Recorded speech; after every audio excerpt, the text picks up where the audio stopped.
솔직해지자. 너 어제 잠들기 전에 주식창 확인했지?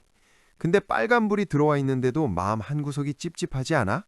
분명 지수는 사상 최고치라는데 네 계좌는 왜 제자리 걸음일까? 아니, 오히려 마이너스인 친구들도 있을 거야. 남들은 엔비디아로 집 샀다, 테슬라로 차 바꿨다는데 나만 이 거대한 돈의 파티에서 문 밖에 서 있는 기분. 이거 진짜 미치거든. 지금이라도 들어갈까 하면 고점일 것 같고 조금만 기다려보자 하면 저 멀리 달아나 버려. 이 막연한 불안감 사실 네 잘못이 아니야. 네가 지금 타코 시대의 진짜 룰을 모르고 있어서 그래. 내 이름은 뱅이야. 난 미국 증시의 복리와 자본의 흐름에 대해서 진짜 미친 듯이 고민하거든. 만약 네가 남들 다 벌 때 못 벌고 떨어질 때만 같이 처맞는 지독한 엇박자 투자 때문에 힘들다면 구독 버튼 누르고 이 영상이 도움되면 좋아요도 꼭 눌러줘. 오늘 내가 네 머릿속의 안개를 싹 다 걷어내 줄 테니까. 사람들이 흔히 말하는 금융상식 있지? 주식은 공포에 사서 환희에 팔아라. 사실 말이야. 이거 반은 맞고 반은 틀려. 자, 봐봐. 지금은 타코 시대야. 예전처럼 티나 시대가 아니라고. 사람들은 보통 증시가 하락할 때 기회다 하고 달려들어. 근데 왜 네 계좌는 녹아내릴까? 사람들이 진짜 모르는 게 뭐냐면 미 증시는 이제 계단으로 내려가고 엘리베이터 타고 올라가는 구조로 바뀌었다는 거야. 보통 하락장은 서서히 오고 상승장은 급격하게 오거든? 근데 넌 거꾸로 하고 있어. 계단에서 굴러떨어지는 칼날을 잡으려다가 손가락 다 잘리고 정작 엘리베이터가 문 열고 올라갈 때는 무서워서 못하는 거지. 자, 여기서부터 진짜 재미있어진다? 뱅가드의 역사적 데이터를 보면 말이야, 미 증시의 연간 수익률 중 가장 높은 수익을 올리는 상위 10거래일을 놓치잖아? 그럼 네 전체 수익률은 거의 반토막이나. 숫자로 계산해볼까? 네가 1억 원을 투자했다고 치자. 20년 기준 연평균 9.8% 가정하면 계속 보유했을 때 약 6.4억 원, 가장 좋은 10일만 놓쳤을 때 약 3.1억 원, 고작 10일 차인데 3억이 날아갔어. 이게 뭘 의미할까? 하락장에서, 계단에서 무서워서 현금화하고 도망가 있는 동안 엘리베이터가 수직 상승하는 그 며칠을 놓치면 넌 평생 부자가 못 된다는 거야. 근데 우린 왜 자꾸 팔게 될까? 이건 인간의 손실 회피 편향 때문이야. 우리는 100만 원 벌 때의 기쁨보다 100만 원 잃을 때의 고통을 2.5배 더 강하게 느껴. 그래서 계단으로 천천히 내려갈 때 하다가 엘리베이터가 급등하기 직전 가장 공포스러운 지점에서 던져버리는 거지.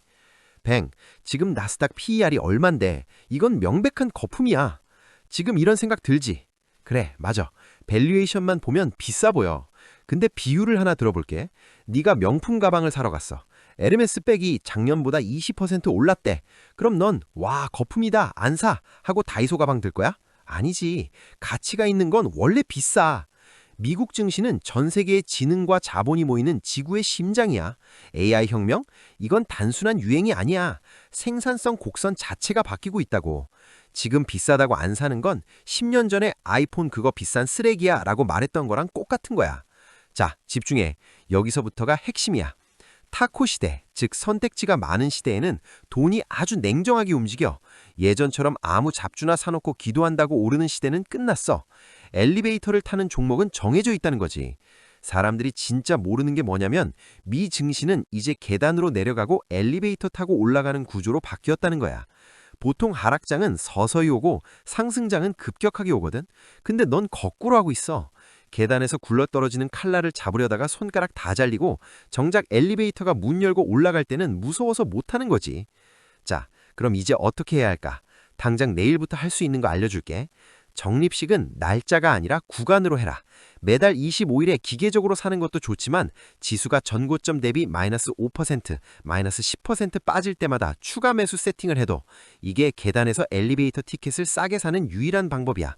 포트폴리오의 70%는 지수, ETF에 박아둬. 네가 천재가 아니라면 개별주로 엘리베이터 타이밍 맞추는 건 불가능해. VOO나 QQQM 같은 지수에 70%를 묻어둬. 나머지 30%로 네가 좋아하는 기업에 투자해. 매도 버튼에 봉인지를 붙여라. 공포가 올 때 매도 버튼을 누른 건 네 뇌의 본능이야. 그 본능을 이기려면 아예 앱을 삭제하던가 목표 수익률 300% 전에는 안 판다는 원칙을 세워. 자, 정리하자. 시장은 앞으로도 계속 너를 겁줄 거야. 계단으로 지루하게 내려가면서 네 인내심을 테스트하겠지. 하지만 기억해. 부의 추월 차선은 그 지루한 계단 끝에 나타나는 엘리베이터에 있어. 남들이 공포에 질려 계단에서 굴러 떨어질 때 넌 차분하게 엘리베이터 버튼을 누르고 기다리는 사람이 되어야 해. 넌 충분히 할 수 있어. 이 영상을 끝까지 본 것만으로도 넌 이미 상위 5%의 지식을 갖게 된 거니까. 오늘 내용이 네 계좌를 지키는 데 조금이라도 도움이 됐다면 구독과 좋아요 잊지 말고 네가 부자가 되는 날까지 나 뱅이 끝까지 함께 할게. 다음 영상에서 보자. 오늘도 성투해. 여러분, 솔직히 말해보자. 요즘 통장에 돈 쌓이는 거 보면 무슨 생각 들어? 아, 나 진짜 열심히 살고 있구나 싶다가도 마트 가서 물가 보면 이거 이대로 괜찮나? 하는 불안함이 불쑥 찾아오지 않아? 열심히 적금 붓고 남들 다 한다는 미국 주식 좀 샀는데 정작 내 자산 가치는 제자리 걸음인 것 같은 기분. 사실 그건 네 잘못이 아니야. 게임의 룰이 바뀌고 있는데 너만 예전 가이드북을 들고 게임을 하고 있거든. 내 이름은 뱅이야. 난 국가 간의 거대한 자본 흐름과 보이지 않는 돈의 질서에 대해서 진짜 미친 듯이 고민하거든. 만약 네가 안전자산이라던 내 돈이 왜 자꾸 녹아내리는 것 같지? 라는 고민 때문에 힘들다면 구독 버튼 누르고 이 영상이 도움되면 좋아요도 꼭 눌러줘. 오늘 진짜 중요한 얘기 할 거니까. 자, 봐봐. 우리가 상식처럼 믿어왔던 게 뭐야? 세상에서 가장 안전한 자산은 미국 국채다. 맞지? 미국이 망하지 않는 한 내 돈은 안전하다는 믿음. 그런데 말이야, 사실 이건 이미 깨진 상식이야. 이걸 봐봐. 최근 세계금융협회 WGC랑 IMF 데이터를 보면 정말 충격적인 수치가 나와. 1990년대 이후 처음으로 전 세계 중앙은행들의 준비자산에서 금의 비중이 미국 국채를 넘어서기 시작했어. 단순히 금값이 올라서 그런 게 아니야. 중국, 인도, 터키 같은 나라들이 작년에만 수백 톤의 금을 사들였어. 반면 미국 국채는 무섭게 내다 팔고 있지. 전 세계에서 돈 냄새를 가장 잘 맡는 중앙은행 형들이 왜 수십 년 동안 믿어온 미국 국채를 버리고 누런 돌덩이인 금으로 갈아타고 있을까? 뱅, 그래도 국채는 이자라도 주잖아. 금은 들고 있어봐야 이자도 안 나오는데? 자, 여기서부터 진짜 재미있어진다. 수학적으로 계산해보자. 네가 10년 전에 안전하게 도를 지키겠다고 1억 원어치 미국 10년물 국채를 샀다고 치자. 당시 수익률이 대략 연 2.5%였어. 10년 동안 이자 꼬박꼬박 받으면 기분 좋지? 근데 그 사이에 미국이 달러를 얼마나 찍어냈는 줄 알아? M2 통화량을 보면 지난 수년간 거의 폭발적으로 늘었어. 결과적으로 인플레이션이 발생했지. 10년 전에 1억 원으로 살 수 있었던 강남 아파트 평수랑 지금 살 수 있는 평수를 비교해봐. 10년 전 미국 국채 수익, 원금 플러스 이자 해서 약 1억 2,800만 원. 10년 전 금 수익, 당시 금 시세 대비 현재 약 2배 이상 상승. 1억 원이 2억 원 넘게 변했어. 단순 계산으로도 국채에 투자한 사람은 구매력 기준으로 오히려 손해를 본 거야. 이자 2% 받아서 물가 상승률 5%를 못 버티면 그건 안전하게 망하고 있는 중인 거지.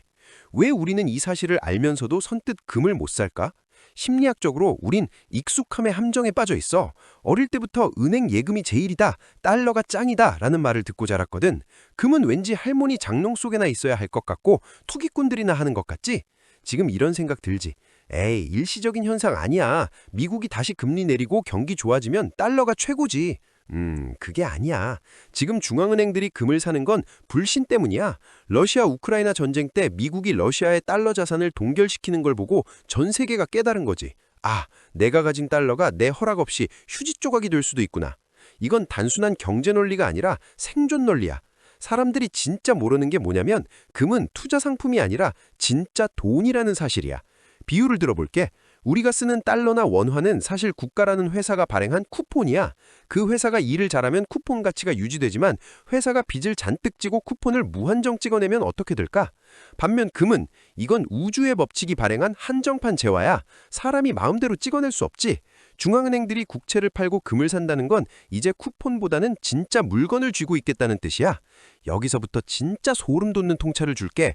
역사적으로 중앙은행들이 이렇게 대규모로 자산 포트폴리오를 바꿀 때는 항상 화폐 질서의 대전환이 일어났어. 브레튼 우즈 제도가 무너질 때도 그랬고 대공황 때도 그랬지. 지금 우리가 그 변곡점의 한복판에 서 있는 거야. 자, 그럼 지금 당장 전 재산 다 팔아서 금은방 가야 해? 아니, 절대 그러지 마. 그렇게 극단적으로 하면 심리적으로 못 버텨. 내가 제안하는 부의 방패 3단계 전략을 알려줄게. 자산의 10%는 보험으로 돌려라. 전체 자산의 10% 정도는 금 현물이나 금 ETF, 예를 들어 IAU, GLD로 채워둬. 이건 돈을 벌려고 하는 게 아니라 내 자산이 녹아내리는 걸 막는 해지 수단이야. 디지털 금에 대해서도 공부해라.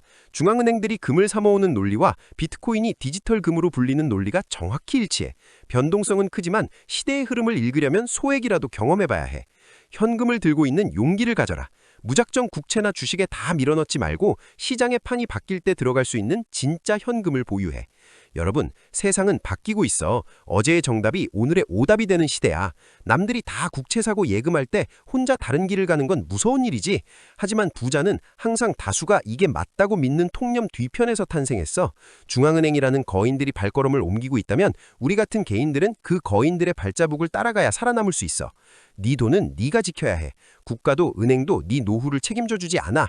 오늘 영상이 네 머릿속에 작은 균열을 냈다면 난 그걸로 만족해. 그 균열 사이로 새로운 기회가 보일 테니까. 오늘 내용이 도움됐다면 구독과 좋아요, 알림 설정까지 꼭 부탁해. 궁금한 건 댓글로 남겨주고 우리 같이 공부해서 꼭 살아남으면서 부자 되자. 내 이름은 뱅이었어. 다음 영상에서 봐. 자, 솔직히 말해보자. 어제 유튜브 알고리즘에 뜬 영상 하나 보고 가슴이 철렁했지? 썸네일에는 커다랗게 월가의 거물들이 하락에 베팅했다. 곧 닥칠 대폭락, 현금화만이 살 길이다. 이런 자극적인 문구들이 박혀있고 말이야. 그 영상을 보면서 역시 전문가들은 다르구나. 나만 모르고 있었네. 지금이라도 다 팔아야 하나? 라고 고민하면서 밤잠 설친 적 있지? 아니면 이미 겁먹고 손절 버튼 눌러버린 사람도 있을 거야. 사실 말이야, 너만 그런 게 아니야. 공포는 인간의 본능이거든. 근데 그 전문가라는 사람들이 정말 네 계좌를 지켜줄까? 내 이름은 뱅이야. 난 거시경제 흐름과 효율적인 포트폴리오 전략에 대해서 진짜 미친 듯이 고민하거든. 만약 네가 근거 없는 하락론자들의 말에 휘둘려서 피 같은 수익률을 다 까먹고 있는 상황 때문에 힘들다면 구독 버튼 누르고 이 영상이 도움되면 좋아요도 꼭 눌러줘. 오늘 진짜 중요한 얘기 할 거니까 집중해봐. 자, 봐봐. 사람들이 흔히 믿는 금융상식 중에 가장 위험한 게 뭔 줄 알아? 바로 전문가는 시장의 바닥과 꼭대기를 맞출 수 있다는 환상이야. 여기서 놀라운 통계 하나 알려줄게. S&P 500 지수를 기준으로 지난 20년 동안의 데이터를 분석해보면 말이야. 가장 수익률이 좋았던 날 딱 열흘만 놓쳐도 전체 수익률이 절반으로 토막나. 무슨 뜻이냐고? 월가가 하방에 베팅했다는 말에 속아서 시장에서 잠시 발을 뺐는데 그 사이에 시장이 반등해버리면 네 노후 자금의 절반이 날아가는 거랑 똑같다는 거야. 전문가들은 하방 베팅으로 돈을 벌지 몰라도 그 정보를 뒤늦게 들은 너는 그냥 상승장의 기차를 놓치는 낙오자가 될 뿐이지. 여기서부터 진짜 재밌어진다. 실제 숫자로 계산해보자. 네가 1억 원을 투자하고 있다고 쳐. 폭락이 온다는 말에 겁먹어서 1억 원을 현금화했어. 그런데 예상과 달리 시장이 10% 상승했네. 그럼 넌 앉은 자리에서 1,000만 원의 기회비용을 날린 거야. 근데 왜 사람들은 자꾸 이런 하락론에 끌릴까? 이건 심리학적으로 부정편향 때문이야. 인간은 이익에서 얻는 기쁨보다 손실에서 느끼는 고통을 2배 이상 크게 느끼거든. 하락론자들은 바로 이 공포를 팔아서 조회수를 올리고 관심을 먹고 살아. 삼성전자가 30만 원 간다는 말보다 삼성전자가 반토막 난다는 말이 훨씬 자극적이고 전문가처럼 보이거든. 비관론은 똑똑해 보이지만 낙관론은 돈을 벌어다 준다는 사실을 잊지 마. 지금 이런 생각 들지? 그래도 진짜 위기가 오면 어떻게 대비는 해야 하는 거 아니야? 자, 비유를 하나 들어줄게. 네가 운전을 하고 있어. 갑자기 비가 올까봐 겁나서 차를 갓길에 세우고 해가 뜰 때까지 기다릴 거야?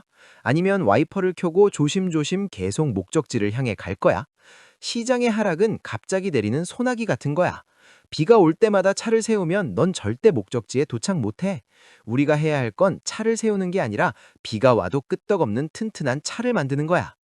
사람들이 진짜 모르는 게 뭐냐면 월가의 진짜 고수들은 하방에 올인하는 게 아니라 해지를 한다는 거야. 즉 하락에 대비한 보험을 들면서도 주식 비중은 유지한다는 거지. 근데 엉터리 전문가들은 너더러 다 팔고 도망쳐 라고만 하잖아. 그건 투자가 아니라 도박이야. 여기서 더 깊이 들어가 보자. 진짜 부자들은 하락장을 재난이 아니라 세일 기간으로 봐. 자, 네가 바로 따라할 수 있는 구체적인 3단계 실행 플랜을 알려줄게. 현금 흐름 시스템 구축. 매달 들어오는 배당금이나 소득을 만들어. 그래야 주가가 떨어져도 심리적으로 안 밀려. 기계적 리밸런싱. 시장 상황에 상관없이 주식 8, 현금 2 혹은 주식 6, 현금 4 같은 너만의 비율을 정해두고 한 달에 한 번씩만 기계적으로 맞춰. 예측하지 말고 대응하기. 하방에 베팅했다는 소문에 일희일비하지 마. 네가 산 기업이나 ETF의 펀드멘털이 변했는지만 확인해. 이것만 지켜도 넌 상위 5% 투자자가 될 수 있어. 투자에서 가장 무서운 적은 경제 위기도 아니고 월가의 세력도 아니야. 바로 네 마음속에 있는 공포지. 엉터리 전문가들의 말에 휘둘려 소중한 시간을 낭비하지 마. 시간은 복리의 가장 강력한 무기니까. 오늘 내 이야기가 좀 따끔했을 수도 있어. 하지만 난 네가 그 공포 마케팅에 속아서 나중에 그때 팔지 말걸 하고 후회하는 모습을 보고 싶지 않아. 넌 충분히 더 잘할 수 있는 사람이야. 자, 오늘 영상이 네 투자의 중심을 잡는 데 도움이 됐다면 구독과 좋아요, 알림 설정까지 부탁해.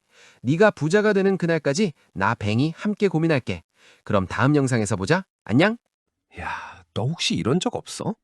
아침에 뉴스 보니까 외국인 기관 역대급 매수라길래 드디어 불장인가 싶어서 큰맘 먹고 올라탔거든? 근데 이상하게 지수는 제자리 걸음이거나 갑자기 오후에 훅 꺼져버리는 거야. 분명히 형님들이 산다는데 내 계좌는 왜 이 모양일까? 아니 걔네가 사면 올라야 되는 거 아니야? 라고 생각했다면 미안하지만 넌 지금 기관 투자자들이 짜놓은 거대한 판때기 위에서 눈 가리고 아웅하는 중이야. 오늘 그들이 숨기고 있는 진짜 뒷모습을 낱낱이 파헤쳐 줄게. 내 이름은 뱅이야. 난 기관 투자자의 매매 패턴과 그 안에 숨겨진 리스크 관리 전략에 대해서 진짜 미친 듯이 고민하거든. 만약 네가 세력의 움직임을 따라가는데도 자꾸 뒤통수 맞는 것 같아서 힘들다면 구독 버튼 누르고 이 영상이 도움되면 좋아요도 꼭 눌러줘. 사람들이 흔히 믿는 금융상식이 있지. 기관이 주식을 대량으로 매수하면 무조건 상승 신호다. 사실 말이야, 이건 반만 맞는 소리야. 아니 어쩌면 완전히 틀린 소리일 수도 있어. 자, 봐봐. 최근 뉴욕 증시나 한국 코스피에서 나타나는 기괴한 통계 하나 보여줄게. S&P 500 옵션 거래량 중 0DT, 당일 만기 옵션의 비중이 50%를 넘어섰어. 이게 무슨 소린 줄 알아? 시장의 절반이 오늘 하루만 살고 끝내겠다는 초단타 도박판이 됐다는 거야. 기관들이 겉으로는 수조 원어치 주식을 사 모으면서 뒤로는 0DT 옵션으로 오늘 당장 하락하면 돈 벌게 해줘 라고 엄청난 해지를 걸고 있다는 거지. 이해를 돕기 위해 실제 금액으로 계산기 한번 두드려보자. A라는 자산운용사가 있다고 쳐. 얘네가 오늘 1,000억 원어치 삼성전자를 샀어. 개미들은 이걸 보고 기관 매수? 풀매수 가자! 하겠지. 하지만 같은 시각 이 기관은 옵션 시장에서 이런 짓을 해. 현물 매수, 삼성전자 1,000억 원, 상승의 베팅, 해지 전략, 당일 만기 풋옵션, 하락하면 수익에 10억 원을 태워. 만약 오늘 삼성전자가 마이너스 2% 빠지면 현물에서는 20억 원 손실이지.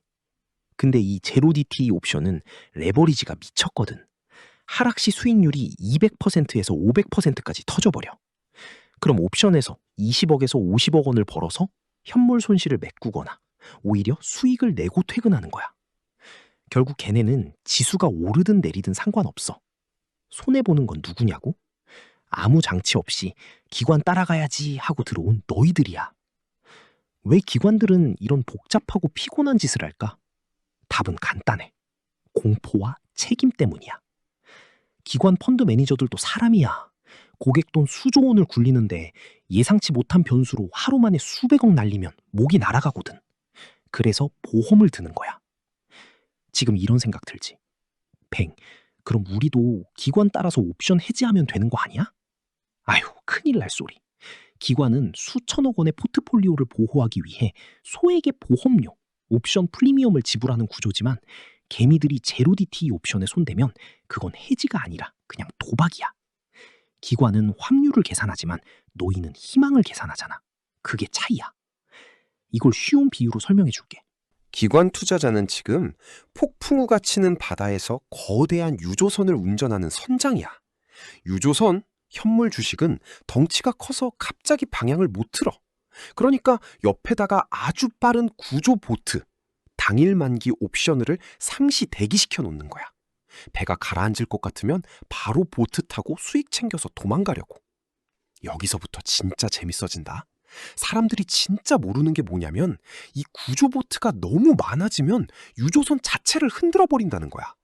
옵션 거래가 폭증하면 증권사, 마켓메이커들은 자기들 리스크를 관리하려고 현물을 더 미친 듯이 팔거나 사야 돼. 이걸 델타 헤징이라고 하는데 복잡한 건 몰라도 돼. 딱 이것만 기억해. 꼬리가 몸통을 흔드는 시장이 왔다. 자, 그럼 이제 우리는 어떻게 해야 할까? 뱅이 알려주는 3단계 대응법이야. 첫 번째, 순매수 상위 데이터만 믿지 마. 기관이 샀다는 수치 뒤에 반드시 선물 옵션 동향을 같이 봐. 현물은 사는데 선물은 팔고 있다면 그건 상승 신호가 아니라 방어 중인 거야. 두 번째, 변동성 지수 VIX를 체크해. 기관들이 해지용 옵션을 많이 산다는 건 시장이 불안하다는 증거야. VIX 지수가 요동치면 일단 현금 비중을 높여. 마지막으로 당일 만기 옵션 거래가 많은 시간대를 피해. 이때는 기관들의 해지 물량이 쏟아지면서 이유 없는 폭락이나 폭등이 나와. 뇌동매매하기 딱 좋은 시간이지. 돈은 계산적으로 벌고 마음은 단단하게 먹어야 해. 기관들이 양손에 떡을 쥐고 흔들 때 너까지 같이 흔들리면 그건 투자가 아니라 패배야. 오늘 내용이 좀 어려울 수도 있지만 이 구조를 이해하는 순간 내 계좌의 방어력은 10배는 올라갈 거야. 내가 항상 말하지, 시장은 똑똑한 놈이 아니라 살아남는 놈의 편이라고.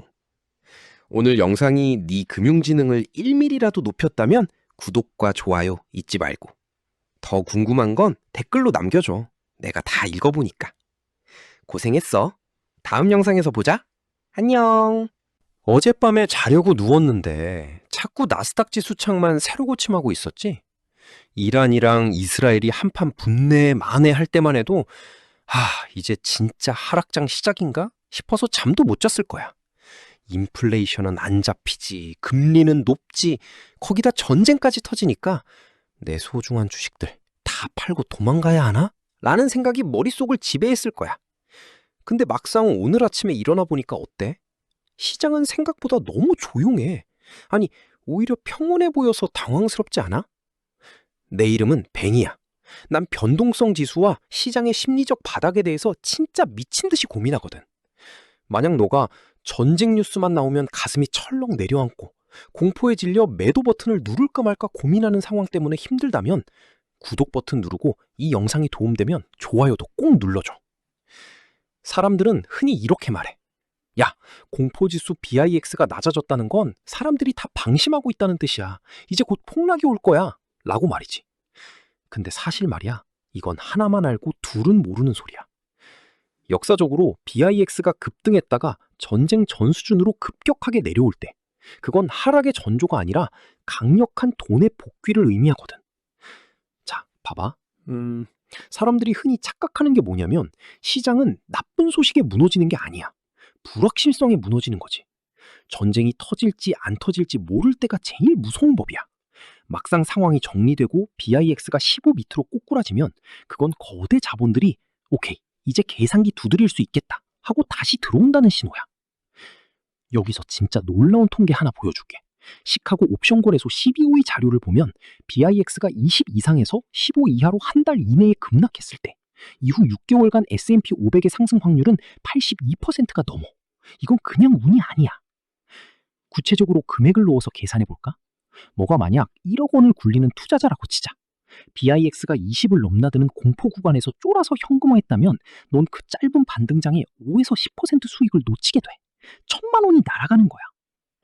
BIX 25일 때 너의 1억은 심리적으로 마이너스 2천만 원처럼 느껴져. BIX 14일 때 시장은 다시 제자리를 찾았어. 근데 넌 이미 팔았거나 무서워서 못 샀지. 결과는 시장이 전고점을 돌파할 때 넌 1억 1,000만 원이 되어 있을 자산을 여전히 9천만 원으로 들고 있는 거야. 이 2천만 원의 차이가 네 노후를 5년 앞당기느냐 늦추느냐를 결정해. 왜 우리는 빅스가 낮아질 때 더 불안해할까? 그건 낙관 편향에 대한 공포 때문이야.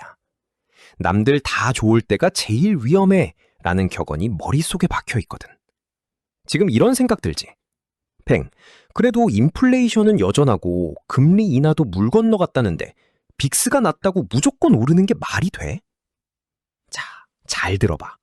시장은 이미 고금리를 변수가 아니라 상수로 받아들이기 시작했어. 사람들은 환경이 나빠서 주식을 파는 게 아니라 내 예상을 벗어나는 일이 생길 때 주식을 팔아.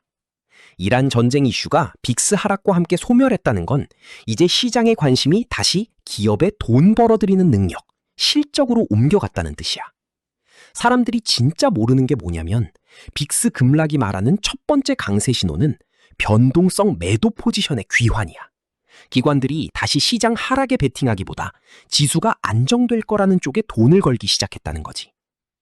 여기서부터 진짜 재밌어진다. 두 번째 신호가 진짜 핵심인데 그건 바로 주식의 대체 불가성이야. 전쟁 공포가 극에 달했을 때 금이나 달러로 도망갔던 돈들이 빅스가 낮아지는 걸 보고 다시 성장주로 미친 듯이 유입돼. 비유를 들어볼까? 빅스는 파도 높이야. 파도가 5m일 때는 아무리 좋은 배라도 출항을 못해. 근데 파도가 1m로 잔잔해졌어? 그럼 이제 배의 엔진 성능, 기업 실적이 좋은 놈들이 미친 듯이 치고 나가는 거야. 지금이 딱 그 시기라고.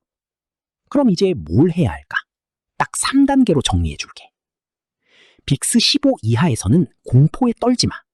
지금은 도망갈 때가 아니라 네가 믿고 있는 우량한 자산, SCHD나 JPQ 혹은 나스닥 상위 종목들을 꽉 붙잡고 있어야 할 때야. 배당 재투자의 시계를 돌려. 시장이 평온해졌을 때 들어오는 배당금은 아주 소중한 총알이야. 이걸로 다시 수량을 늘려. 현금 비중을 10에서 15%로 유지해. VIX가 낮다는 건 앞으로 예기치 못한 작은 출렁임은 언제든 올 수 있다는 뜻이야. 그때 쇼핑할 돈만 남겨두고 나머지는 시장에 몸을 담그고 있어야 해. 친구야, 돈은 머리로 버는 게 아니라 엉덩이로 버는 거라는 말 들어봤지? 전쟁이 터지네 마네 할 때 흔들리는 건 네 마음이지 시장이 본질이 아니야. VIX가 다시 내려왔다는 건 시장이 너에게 다시 한번 기회를 주고 있다는 뜻이야. 사람들은 또 다른 공포거리를 찾아 헤매겠지만 우린 데이터를 믿고 이 평온함을 즐기자고. 네가 경제적 자유를 얻는 그날까지 내가 옆에서 계속 팩트로 때려줄게. 오늘 영상이 네 멘탈 잡는 데 조금이라도 도움됐다면 구독과 좋아요 눌러줘. 네 응원이 내가 더 미친 듯이 분석할 수 있는 힘이 되거든. 궁금한 건 댓글 남겨주고. 오늘도 성투하자. 벤이었어. 어제 잠 좀 잤어? 아니 솔직히 말해봐. 계좌 빨간불 들어오는 거 구경하느라 새벽 3시까지 눈 비비고 있었지. 나스닥이 13일 동안 미친 듯이 오르고 S&P 500이 역사적 신고가를 찍으니까 지금 커뮤니티마다 난리가 났더라고. 드디어 불장이냐, 지금이라도 풀매수 가야 되냐면서 말이야. 근데 한편으로는 좀 무섭지 않아? 이렇게 오르다 한 번에 박살나는 거 아니야? 하는 그 찝찝한 기분. 남들 돈 벌었다는데 나만 고점에서 설거지 당할까 봐 화장실 가면서도 차트 보는 그 심정. 내가 다 안다. 내 이름은 뱅이야. 난 시장의 거품과 개인 투자자의 심리적 방어 기제에 대해서 진짜 미친 듯이 고민하거든. 만약 너가 남들 다 수익 낼 때 혼자 포모아서 뇌동매매할까 봐 힘들다면 구독 버튼 누르고 이 영상이 도움되면 좋아요도 꼭 눌러줘. 자, 이제 본론으로 들어가 보자. 사람들은 흔히 그래. 지수가 신고가를 찍었으면 시장이 건강한 거 아니야? 라고. 미안한데 사실 그건 반만 맞는 소리야. 자, 봐봐. 이번 상승장의 껍데기는 화려해. 그런데 골드만삭스 보고서를 보면 충격적인 통계가 하나 있어. 작년 한 해 동안 S&P 500 전체 수익률의 60% 이상이 단 7개의 빅테크 종목에서 나왔다는 사실 알고 있었어? 이건 시장이 전체적으로 건강해서 오르는 게 아니라 몇 명의 천재들이 하드캐리하고 있고 나머지는 사실상 빌빌대고 있다는 뜻이야. 사람들이 진짜 모르는 게 뭐냐면 지수가 ATH를 찍을 때가 가장 안전한 게 아니라 가장 선별적이어야 하는 시기라는 거야. 그냥 아무거나 사면 되겠지? 그러다 네 계좌만 마이너스 찍는 거야. 실제 숫자로 계산해보자. 자, 여기 10,000불이 있다고 쳐. 네가 신고가네? 하고 급하게 올라탔는데 만약 시장이 여기서 10%만 조정을 받는다고 가정해볼게. 10,000불에서 9,000불이 되는 건 순식간이지. 근데 여기서 다시 10,000불로 복구하려면 몇 퍼센트가 올라야 할까? 10%? 아니, 11.1%가 올라야 해. 만약 20% 하락하면 복구하는데 25% 수익률이 필요해. 이게 바로 산술적 비대칭성이야. 잃지 않는 게 버는 것보다 훨씬 중요한 이유지. 13일 연속 상승했다는 건 통계적으로 조정의 확률이 기하급수적으로 높아졌다는 뜻이야. 여기서 가즈아를 외치는 건 투자가 아니라 기도매매라고 봐. 왜 우리는 이런 실수를 반복할까? 뇌과학적으로 보면 간단해. 시장이 계속 오르면 우리 뇌에서는 도파민이 분출되거든. 지금 안 사면 평생 기회를 놓칠 것 같다는 공포, 포모가 이성을 마비시키는 거지. 사실 말이야, 네가 지금 매수 버튼에 손이 가는 건 네가 똑똑해서 기회를 포착한 게 아니라 네 뇌가 시장 분위기에 취해서 그래. 이번엔 다르겠지라는 생각이 들 때가 가장 위험한 심리적 고점이야. 여기서 또 이런 생각 들지? 뱅, 그럼 지금 다 팔고 현금 관망하라는 거야? 그러다 더 오르면 책임질 거야? 내 말 잘 들어. 내가 언제 다 팔라고 했어. 내가 말하는 건 무지성 풀매수를 하지 말라는 거야. 여기서부터 진짜 재밌어지니까 집중해봐. 사람들이 진짜 모르는 게 뭐냐면 지금 나스닥 13일 상승이 멈춘 게 단순한 조정이 아닐 수도 있다는 거야. 자, 봐봐. 채권 금리랑 달러 인덱스를 슬쩍 확인해봐. 지수는 ATH를 찍는데 스마트머니들은 조용히 안전자산 비중을 늘리고 있어. 왜 그럴까? 겉으로는 축제 중인데 뒷마당에서는 이미 짐 싸는 사람들이 생기고 있다는 거지. 여기서 한 단계 더 깊이 들어가 볼까? 섹터 로테이션이라는 비유를 들어볼게. 이건 마치 고속도로 정체랑 비슷해. 1차선이 미친 듯이 달려서 막히기 시작하면 도는 2차선, 3차선으로 옮겨가게 돼 있어. 지금 네 눈에는 1차선 스포츠카만 보이겠지만 진짜 고수들은 이미 3차선에서 저평가된 트럭들을 매집 중이라고. 자, 그럼 지금 당장 뭘 해야 할까? 내가 딱 정리해 줄게. 계좌의 10%는 무조건 현금화해. 수익 난 거 좀 챙겨두라는 소리야. 하락장이 왔을 때 그 현금은 너의 총알이자 심리적 방패가 될 거야. 포트폴리오 리밸런싱해. 너무 많이 오른 기술주 비중이 80에서 90%라면 좀 줄여서 SCHD 같은 배당 ETF나 안정적인 가치주로 20% 정도는 옮겨둬. 6대 2대 전략, 내가 항상 강조하는 거 있지? 지정가 매수를 걸어둬. 현재가로 긁지 말고 네가 생각하는 합리적인 가격에 미리 낚싯대를 던져놔. 안 오면 내 돈 아니라고 생각하면 돼. 시장은 항상 우리를 유혹해. 가장 달콤할 때가 가장 독이 든 사과일 때가 많거든. 남들 다 돈 번다고 조급해하지 마. 투자는 100m 달리기가 아니라 평생 하는 마라톤이야. 오늘 내가 말한 이 표면 아래의 이야기를 이해했다면 넌 이미 상위 5% 투자자의 시야를 갖게 된 거야. 대중이랑 반대로 생각하는 거. 처음엔 외롭고 힘들지. 근데 결국 돈은 그 외로움을 견딘 사람들이 가져가더라고. 자, 오늘 영상이 네 소중한 자산을 지키는데 조금이라도 도움이 됐다면 구독과 좋아요 잊지 말고 네 투자 고민이나 지금 들고 있는 종목들 댓글로 남겨줘. 내가 하나하나 읽어보고 같이 고민해줄게. 오늘도 미친 듯이 고민하는 뱅이었어. 다음 영상에서 보자. 자, 다들 요즘 주식창 보면 어떤 생각 들어? 와, 유럽 주식 장난 아니네. 전고점 뚫고 난리 났네. 싶지? 그러면서도 한편으론 무섭지 않아? 지금 들어가면 산 꼭대기 아니야? 나만 또 설거지 당하는 거 아니야? 하는 그 불안함. 사실 네 잘못이 아니야. 주변에선 다들 돈 벌었다고 자랑하고 뉴스는 매일 사상 최고치라고 떠드는데 정작 내 계좌는 파란불이거나 혹은 무서워서 구경만 하고 있잖아. 이 포모와 공포 사이에서 갈팡질팡하는 그 기분, 내가 정확히 알아. 내 이름은 뱅이야. 난 시장의 거대한 왜곡과 자산 배분에 대해서 진짜 미친 듯이 고민하거든. 만약 네가 남들 다 벌 때 나만 못 벌까봐 불안한데 그렇다고 지금 사기엔 폭락할 것 같아 미치겠다는 고민 때문에 힘들다면 구독 버튼 누르고 이 영상이 도움되면 좋아요도 꼭 눌러줘. 자, 이제 본론으로 들어가 보자. 자, 봐봐.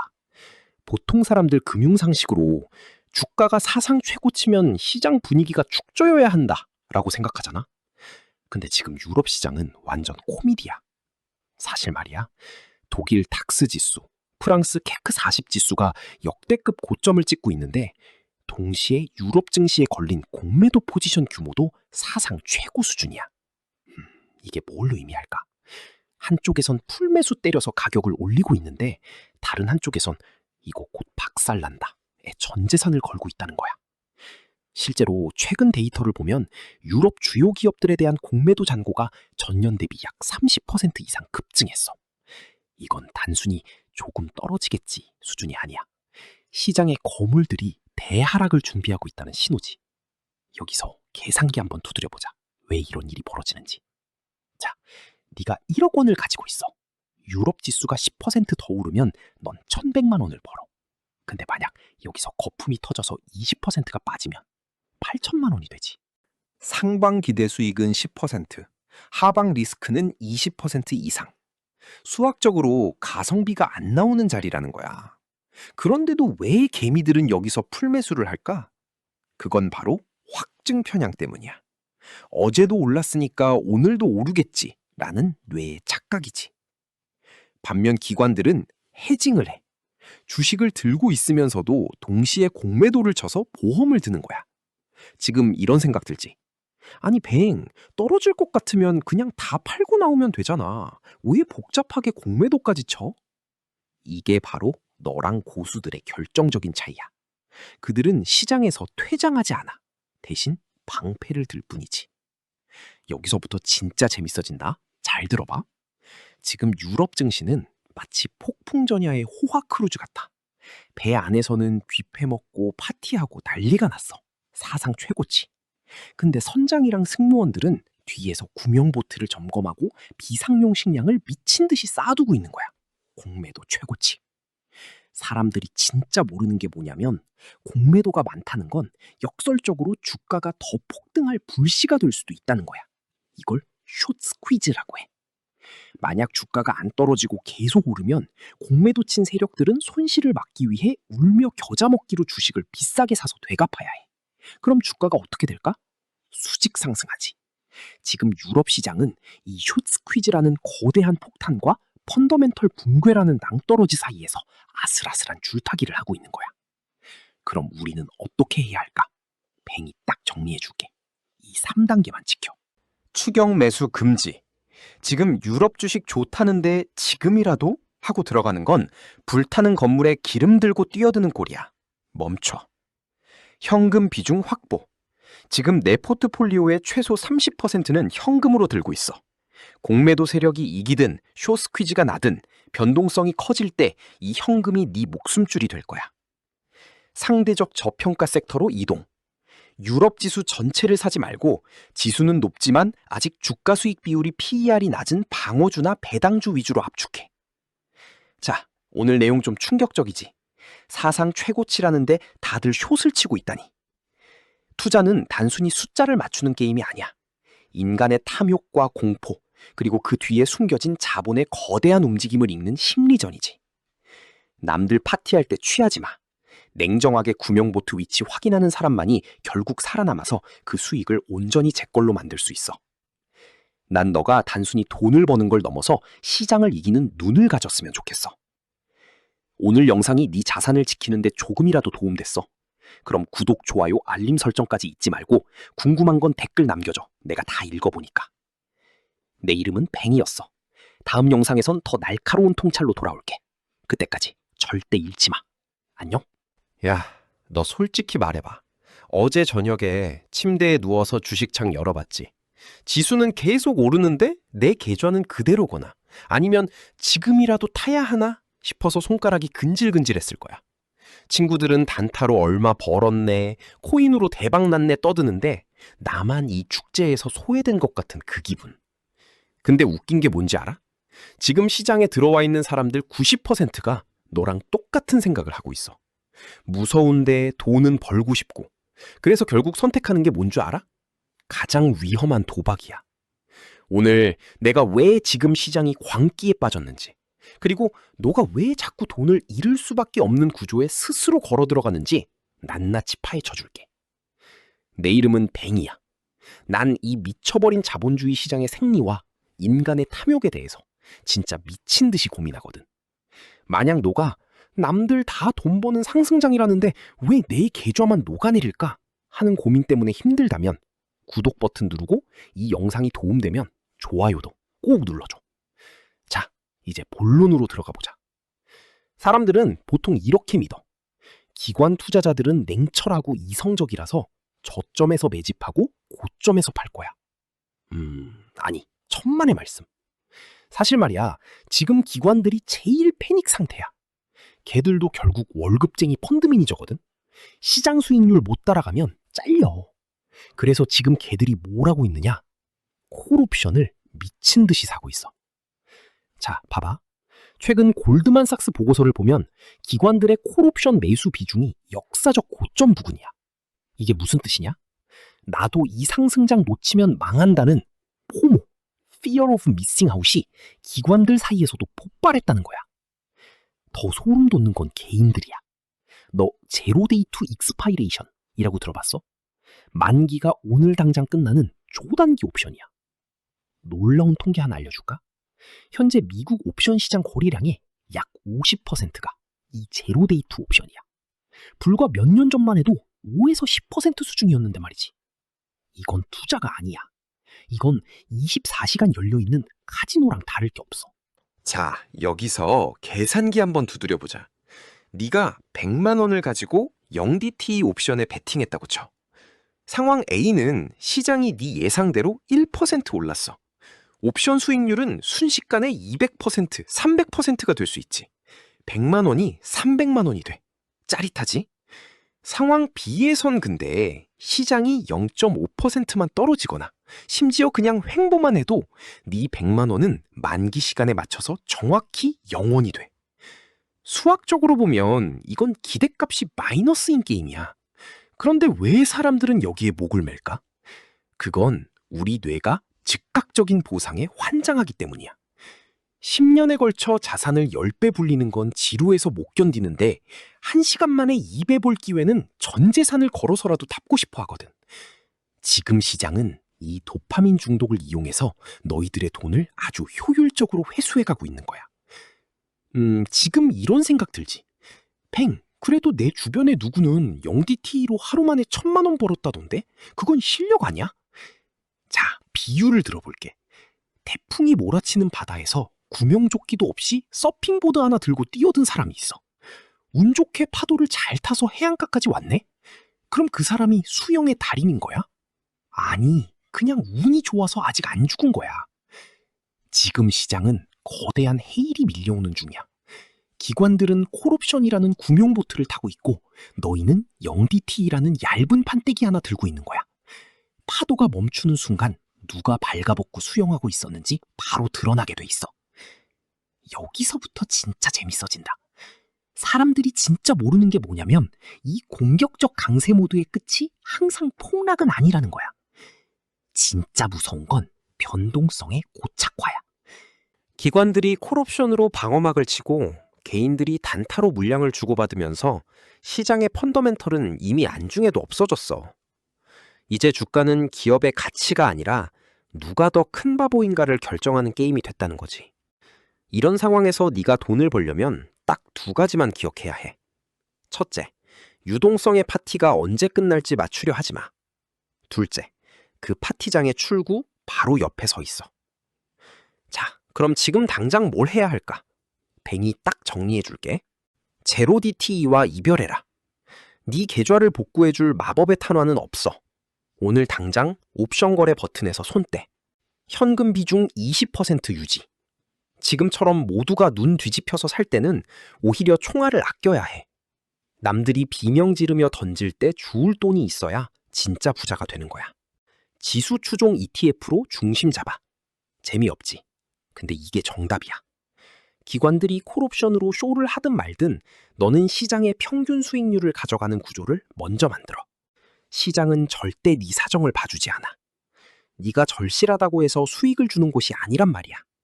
하지만 네가 감정을 빼고 이 시스템의 원리를 이해하기 시작하면 그때부터 돈이 보이기 시작할 거야. 남들 하는 대로 따라가서 부자 된 사람 본 적 있어? 없어. 너만의 중심을 잡아. 힘들겠지만 그게 유일한 길이야. 오늘 영상이 네 정신을 좀 번쩍 들게 했다면 구독과 좋아요 잊지 말고 궁금한 건 댓글로 남겨줘. 내가 다 읽어볼 테니까. 기억해? 부자는 똑똑한 사람이 아니라 끝까지 살아남는 사람이야. 다음 영상에서 보자. 안녕. 자, 다들 주식창 보면 기분 좋지? S&P 500은 사상 최고가를 경신하고 있고 나스닥은 무섭게 치솟고 있어. 근데 말이야, 정작 네 계좌는 왜 그만큼 안 불어나는 것 같지?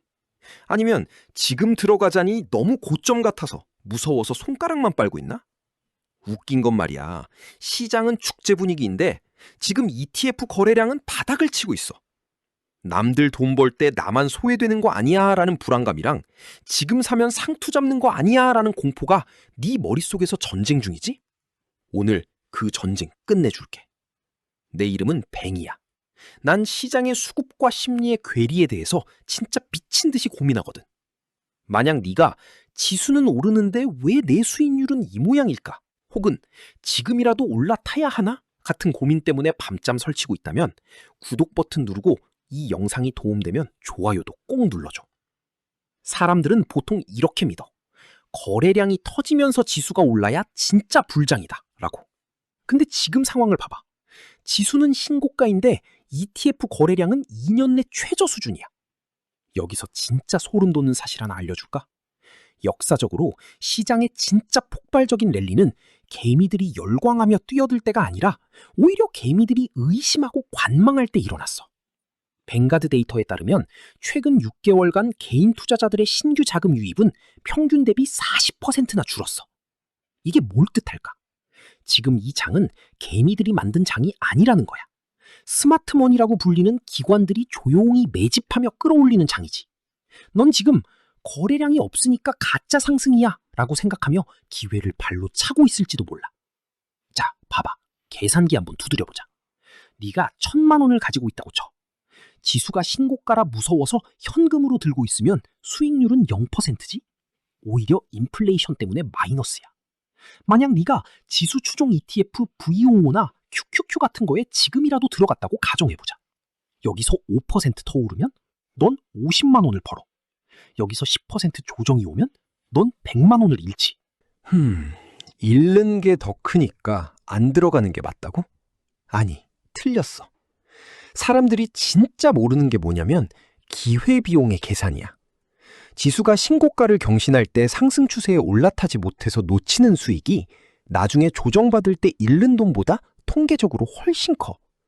지난 30년간 신고가 경신 후 1년 뒤 주가가 더 올라있을 확률은 81%가 넘어. 10번 중 8번은 지금 사는 게 정답이었다는 소리야. 왜 넌 못 사고 있을까? 심리학에서는 이걸 후회 회피 편향, regret aversion bias라고 해. 지금 샀다가 털어지면 내 선택을 자책하게 될까봐 무서운 거지. 지금 이런 생각 들지. 팽, 그래도 거래량이 없다는 건 사는 사람이 없다는 거잖아. 곧 폭락하는 거 아니야? 내 대답은 이거야. 거래량이 없다는 건 팔 사람도 없다는 뜻이야. 이미 살 사람, 기관은 다 샀고 꽉 쥐고 안 놓고 있는 거야. 공급이 없으니 적은 수요로도 가격은 계속 올라가는 거지. 이걸 전문 용어로 로우 볼륨 랠리라고 하는데 이게 진짜 무서운 상승장이야. 개미들이 진짜 가나봐 하고 거래량을 터뜨리며 들어올 때가 바로 네가 팔고 나가야 할 때고 지금은 아니야. 여기서부터 진짜 재밌어진다. 이 괴리가 말해주는 본질은 딱 하나야. 시장 참여자들의 피로감과 불신이 극에 달했다는 것. 사람들이 주식에 질려버렸어. 2022년 하락장 맞고 2023년 반등 때 못 들어가서 배 아파하다가 이제는 에라 모르겠다 하고 외면하고 있는 상태지. 근데 말이야, 자본주의는 언제나 대중의 뒤통수를 치며 성장해. 사람들이 진짜 모르는 게 뭐냐면 거래량이 최저라는 건 아직 시장에 들어올 대기 자금이 산더미처럼 쌓여 있다는 뜻이야. 머니마켓 펀드, MMF에 잠겨있는 돈이 전 세계적으로 수조 달러야. 이 돈들이 진짜 계속 오르네? 하고 항복하며 들어오는 순간 지수는 네가 상상도 못할 높이까지 솟구칠 거야. 자, 그럼 이제 어떻게 해야 할까? 뱅이 딱 정리해 줄게. 3단계만 기억해. 포모를 이성으로 눌러라. 한꺼번에 몰빵하지 마. 네가 가진 투자금의 30%만 먼저 시장에 던져놔. 지수가 신고가면 일단 발은 담가야 소외감을 안 느껴. 자동 거름망을 만들어. 거래량이 최저일 때는 변동성이 갑자기 커질 수 있어. 매월 정해진 날짜에 기계적으로 사는 적립식 투자 설정을 지금 당장 해. 네 의지를 믿지 말고 시스템을 믿어. RSI 지표를 확인해. 상대 강도 지수 RSI가 70을 넘어가면 과열권이지. 그때 거래량이 터지는지 봐봐. 거래량이 터지면서 RSI가 80 근처라면 그때는 비중을 조금 줄여도 돼. 하지만 지금처럼 거래량 없이 슬금슬금 오를 때는 그냥 즐겨. 친구야, 투자는 머리로 하는 게 아니라 엉덩이로 하는 거라는 말 들어봤지? 지수가 신고가인데 거래량이 없다고 투덜대는 건 파도가 오는데 물결 모양이 마음에 안 든다고 서핑을 안 하는 거랑 똑같아. 완벽한 타이밍? 그런 건 세상에 없어. 하지만 시장에 머무는 시간은 네가 통제할 수 있지. 10년 뒤에 네가 지금을 돌아봤을 때 그때 지수 신고가 찍을 때 무서워하지 말고 담아둘 걸 이라고 후회할래? 아니면 그때 100말 듣고 시스템 투자 시작하길 잘했다 라고 웃을래? 결정은 네 몫이야. 하지만 난 네가 돈의 노예가 아니라 주인이 됐으면 좋겠어. 오늘 영상이 네 뚝배기를 시원하게 깨줬다면 구독과 좋아요 잊지 말고 궁금한 건 댓글로 남겨줘. 내가 다 읽어볼게. 오늘도 미친 듯이 고민하고 투자하자. 난 뱅이었어. 다음에 봐. 야, 솔직히 말해보자. 요즘 엔비디아나 테슬라 차트 보면서 밤잠 설치는 애들 많지. 그때 살걸. 아니면 지금이라도 타야 하나? 하면서 손가락만 만지작거리는 거 다 알아. 근데 정작 네 계좌는 어때? 남들 AI로 돈 복사한다는 소리 들릴 때 네 종목은 제자리 걸음이거나 오히려 파란불이라 답답해 죽겠지. 난 왜 맨날 끝물에만 탈까? 이런 생각 들면 오늘 영상 진짜 잘 들어온 거야. 오늘 내가 네 그 답답함 확 뚫어줄게. 내 이름은 뱅이야. 난 이 AI라는 거대한 파도가 우리 지갑을 어떻게 바꿔놓을지에 대해서 진짜 미친 듯이 고민하거든. 만약 네가 AI가 좋은 건 알겠는데 그래서 내 주식은 왜 안 오르는 거야? 라는 고민 때문에 힘들다면 구독 버튼 누르고 이 영상이 도움되면 좋아요도 꼭 눌러줘. 자, 이제 본론으로 들어가 보자. 사람들이 흔히 믿는 금융상식이 있지. AI 투자는 무조건 반도체다. 자, 봐봐. 사실 말이야, 이건 반만 맞는 소리야. 골드만삭스 보고서에 따르면 지난 1년간 AI 하드웨어 섹터는 100% 넘게 폭등했어. 근데 소프트웨어, 사스 섹터는 어땠을까? 오히려 역사적 평균 밸류에이션보다 낮은 수준에서 빌빌거리고 있었다고. 왜 그럴까? 사람들은 눈에 보이는 곡괭이, 반도체에는 열광하는데 정작 그 곡괭이로 금광, 서비스를 캐서 돈을 벌어오는 애들은 무시하고 있거든. 근데 역사적으로 돈은 항상 어디서 터졌는지 알아? 인프라가 깔리고 난 뒤에 활용 단계야. 여기서부터 진짜 재밌어진다. 자, 계산기 두드려보자. 어떤 기업이 AI 기능을 도입해서 구독료를 $20에서 $30로 올렸다고 쳐보자. 근데 이 소프트웨어는 한 번 만들어두면 추가 비용이 거의 안 들어. 마진율이 80%가 넘는다고. 반도체 공장 짓는데 수십조 원 쓰는 거라면 차원이 다른 가성비지. 그런데 왜 사람들은 지금 SaaS를 안 살까? 심리적 지연 때문이야. 사람들은 눈앞에 보이는 공장, 엔비디아는 믿지만 눈에 안 보이는 코드, SaaS가 돈을 벌어다 주는 데는 시간이 걸린다고 생각하거든. 이걸 수익화 임계점, 모니타이제이션 트레시홀드라고 해. 물이 99도까지는 안 끓다가 100도가 되는 순간 폭발하듯이 SaaS 기업들의 실적이 찍히기 시작하는 그 1도가 바로 지금이야. 지금 이런 생각 들지. 팽, 그래도 아직 AI로 돈 버는 소프트웨어 회사 별로 없잖아. 맞아. 근데 자, 봐봐. 스마트폰 처음 나왔을 때 생각해봐. 처음엔 다들 아이폰, 기계 만드는 애플만 쳐다봤어. 근데 진짜 돈을 쓸어 담은 건 누구였지? 그 안에서 돌아가는 인스타그램, 우버, 넷플릭스 같은 애들이었잖아. 지금 SaaS 섹터가 딱 그 직전이야. 인프라, H100 반도체는 이미 충분히 깔렸어. 이제 기업들이 자, 이제 이 비싼 기계로 돈 좀 벌어볼까? 하고 서비스를 내놓는 타이밍이라고. 사람들이 진짜 모르는 게 뭐냐면 지금이 재평가, 리레이팅의 시작점이라는 거야. 단순히 실적이 좋아지는 걸 넘어서 시장이 이 회사들을 바라보는 눈 자체가 바뀐다는 뜻이지. 예전엔 그냥 편리한 도구였다면 이제는 AI 없이는 업무가 불가능한 필수 시스템이 되는 거야. 여기서부터가 핵심이야. 기업용 SaaS, B2B는 한 번 쓰면 바꾸기 진짜 힘들어.